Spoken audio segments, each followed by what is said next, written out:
बिहार का सियासी पारा हाई है। बिहार विधानसभा चुनाव प्रचार के लिए राजनीतिक दलों ने अपनी पूरी ताकत झोंक दी है। नायक बनाम खलनायक का मुद्दा भी उठ रहा है और साथ ही साथ पोस्टर वॉर भी शुरू है। फिलहाल प्रचार का जो नजारा दिख रहा है उससे तो यही लग रहा है कि राजनीतिक दल वीकेंड पर भी ओवर टाइम कर रहे हैं। वैसे पीएम मोदी के एक मूव से एनडीए बिहार चुनाव में अपनी जीत तय मान रही है। कर्पूरी ठाकुर को श्रद्धांजलि और उन्हें भारत रत्न देने की बात का याद दिलाना, मंच पर नीतीश रामनाथ ठाकुर सहित अन्य नेताओं के साथ पीएम मोदी का खड़ा होना बिहार चुनाव में एनडीए की चुनावी रणनीति का बड़ा संदेश देता है। बिहार में 2023 में हुए जाति सर्वेक्षण की रिपोर्ट के अनुसार राज्य में अन्य पिछड़ा वर्ग यानी कि ओबीसी की आबादी 27.12% है, जबकि अत्यंत पिछड़ा वर्ग की आबादी 36.01% है। दोनों को मिलाकर बिहार की कुल आबादी में ओबीसी और ईबीसी की हिस्सेदारी 63% से अधिक है।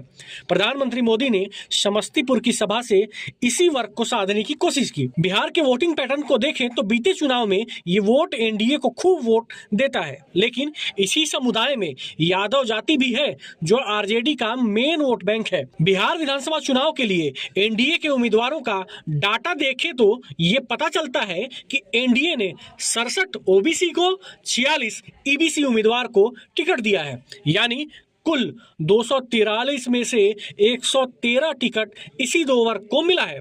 पीएम मोदी ने इसी वोट बैंक को साधने की कोशिश समस्तीपुर की सभा में की। वैसे भी एनडीए के नेता विपक्ष पर हमला करने से चूक नहीं रहे हैं। बिहार के उप मुख्यमंत्री और तारापुर विधानसभा क्षेत्र से बीजेपी उम्मीदवार सम्राट चौधरी ने तो साफ कहा, लालू प्रसाद का परिवार भ्रष्टाचार और चोरी के लिए जाना जाता है। इसीलिए मैंने कहा कि बिहार के लोग लालू प्रसाद को ही चोर मानते हैं। ये तो पता ही नहीं चल पा रहा है कि गठबंधन हुआ है कि नहीं हुआ। महागठबंधन का स्वरूप क्या है कोई बता भी नहीं रहा। तो महागठबंधन है या नहीं है, ये सबसे बड़ा प्रश्न है।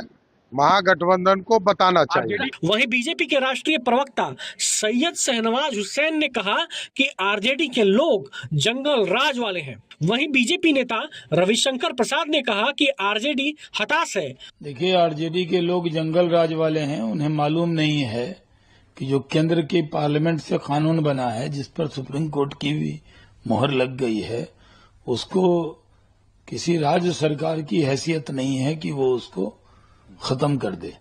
लेकिन पब्लिक को गुमराह करने के लिए इस तरह का बयान दिया जा रहा है। ये जंगल राज वालों से और क्या उम्मीद हो सकती है। वक्फ अमेंडमेंट एक्ट पास हो चुका है, सुप्रीम कोर्ट से भी इस पे मोहर लग चुकी है। अब इसके बारे में कोई चर्चा नहीं हो सकती। जानबूझकर इस तरह का बयान देकर मुस्लिम समाज को गुमराह करने के लिए इस तरह का बयान दिया जा रहा है। आरजेडी पूरी तरह से निराश और हताश हो गई है, क्योंकि मुस्लिम समाज में बहुत ज्यादा गुस्सा राष्ट्रीय जनता दल के खिलाफ है। जब उन्होंने डिप्टी सीएम अनाउंस किया तो मुकेश सहनी को तो अनाउंस किया, कोई मुस्लिम समाज से अनाउंस नहीं किया। इसको लेकर मुस्लिम समाज में गुस्सा है। उनके गुस्से को कम करने के लिए वक्फ अमेंडमेंट एक्ट को वो खत्म कर देंगे, इस तरह की बयानबाजी कर रहे हैं। इससे कोई फर्क पड़ने वाला नहीं है। उन्होंने पहले कहा कि हम सभी को घरों में सरकारी नौकरी दे देंगे। इन्होंने कहा कि हम 1 करोड़ 26 लाख जीविका दीदी को परमानेंट कर देंगे। बिहार वासियों, इस धोखे में मत आना। इनका एक ही मॉडल है, जमीन दो नौकरी लो। उनका कोई रोड मैप नहीं है। उनकी हताशा है। पहले कहा कि हम सबको घर में नौकरी दे देंगे, सरकारी नौकरी। 2 करोड़ 70 लाख हैं बिहार में हाउस होल्ड। सरकारी नौकरी का औसत होता है वेतन 35 से 40 हजार। तो ये 12 लाख करोड़ कहां से लाएंगे, जबकि बिहार का टोटल बजट ही है 3 लाख करोड़ का। ऊपर से कहे कि हम 1 करोड़ 26 लाख जीविका दीदी को परमानेंट कर देंगे। अब कहते ये कर देंगे। बिहार वासियों, इस धोखे में मत आना। लालू जी, तेजस्वी जी का एक ही मॉडल है, जमीन दो नौकरी लो। जमीन दो होटल लो, रेलवे का उसी का ट्रायल चल रहा है। तो आपकी जमीन भी छीन लेंगे, नौकरी वोकरी नहीं देंगे, और वैसे भी कोई उनका रोड मैप नहीं है।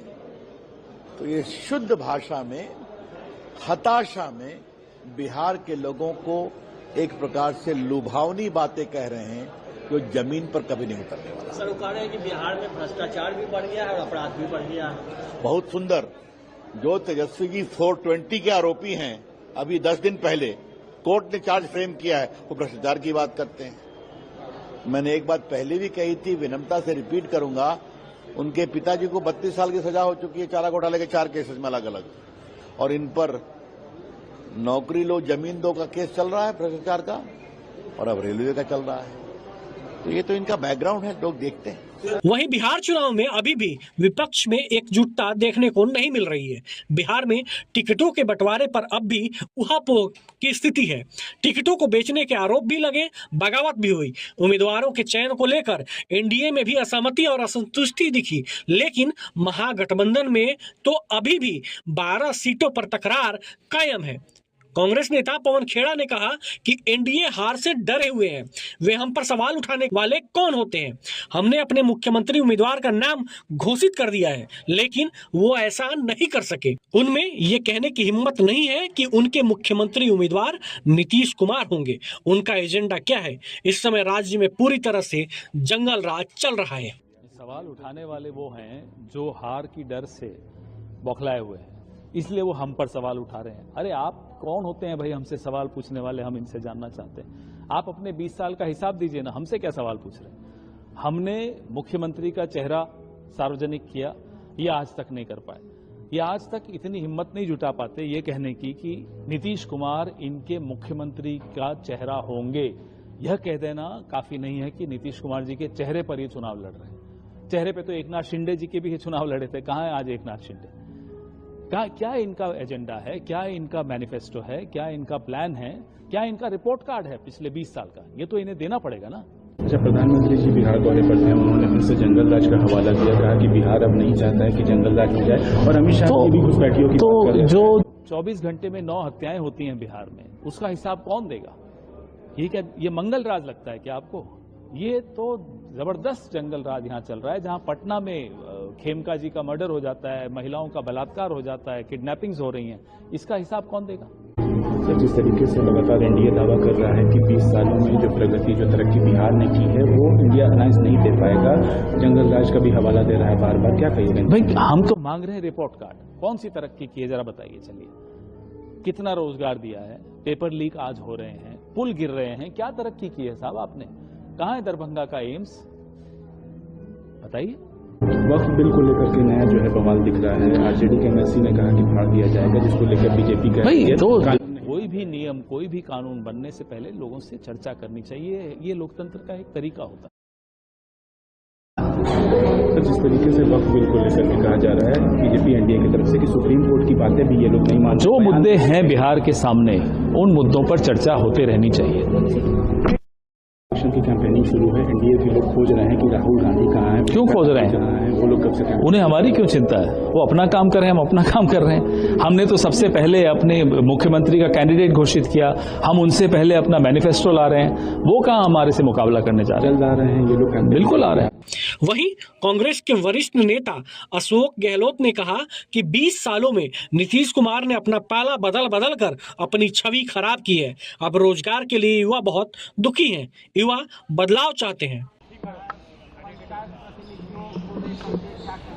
देखिए, हम तो जानते हैं कि